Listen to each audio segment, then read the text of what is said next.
பல சமயம் மற்றும் மதத்தை சார்ந்த மக்கள் நம் நாட்டின் பல பகுதிகளில் வசித்து வந்தாலும் ஏதாவது ஒரு கட்டத்தில் பலருக்கு பலவிதமான பிரச்சனைகள் வந்திருக்கிறது.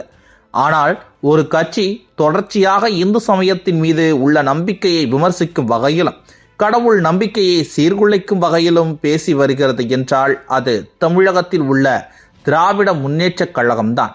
திராவிட முன்னேற்றக் கழகத்தைச் சேர்ந்த அமைச்சர்கள், எம்பிகள், முக்கிய நிர்வாகிகள், மூத்த அமைச்சர்கள் கூட கடவுள் மறுப்பை பேசுவதோடு இந்து மதத்தின் இதிகாசங்கள், புராண கதைகள் மற்றும் மக்கள் கொண்டுள்ள நம்பிக்கையை உடைக்கும் வகையிலும் அவற்றை விமர்சிக்கும் வகையிலும் பேசி வருகின்றனர்.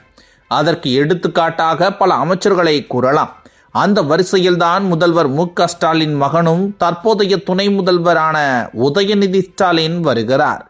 குடும்ப அரசியலை செய்கின்ற கட்சி என்று கூறினால், ஆமாம், நாங்கள் குடும்ப அரசியலைத்தான் செய்கிறோம் என்று கூறிவிட்டு மிகவும் தைரியமாக சனாதன எதிர்ப்பு மாநாட்டில் கலந்து கொண்டு சனாதனத்தை ஒழிக்க வேண்டும், சனாதனம் டெங்கு மலேரியா போன்ற நோய்களுக்கு சமமானது என சனாதன தர்மத்தை தவறாக சித்தரித்து தவறான கருத்துக்களை முன்வைத்து சனாதனத்தை ஒழிப்பேன் என சபதமிட்டார்.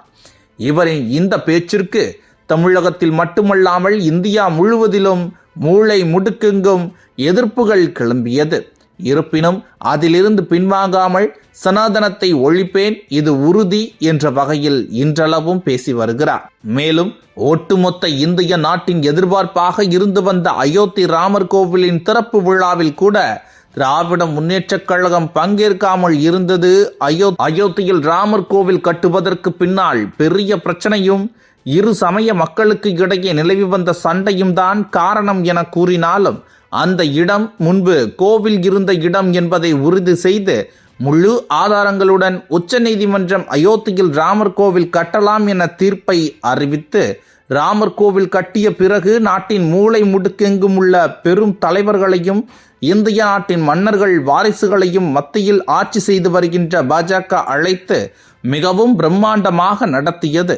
அந்த வகையில் தமிழகத்தில் விழாவின் முதல் பத்திரிகை கூட கோபாலபுரம் குடும்பத்திற்குத்தான் கொடுத்தது.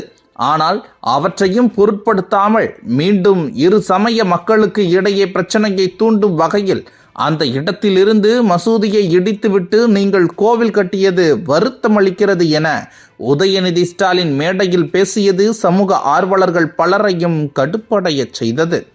இப்படி தொடர்ச்சியாக கடவுள் மறுப்பு மற்றும் இந்து விரோத பேச்சுக்களை பேசி வருகிறார் உதயநிதி ஸ்டாலின்.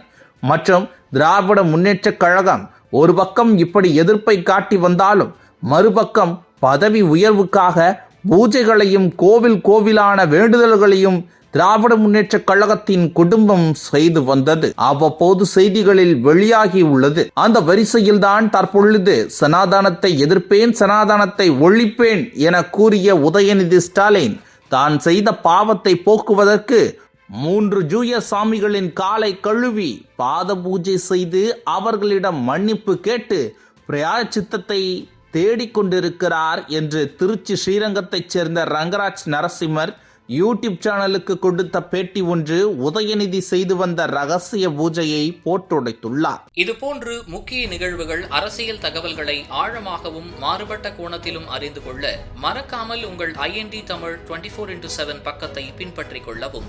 உங்கள் ஒவ்வொரு ஆதரவும் இதுபோன்று பல நிகழ்வுகளின் பின்னணியை அறிய உதவும்.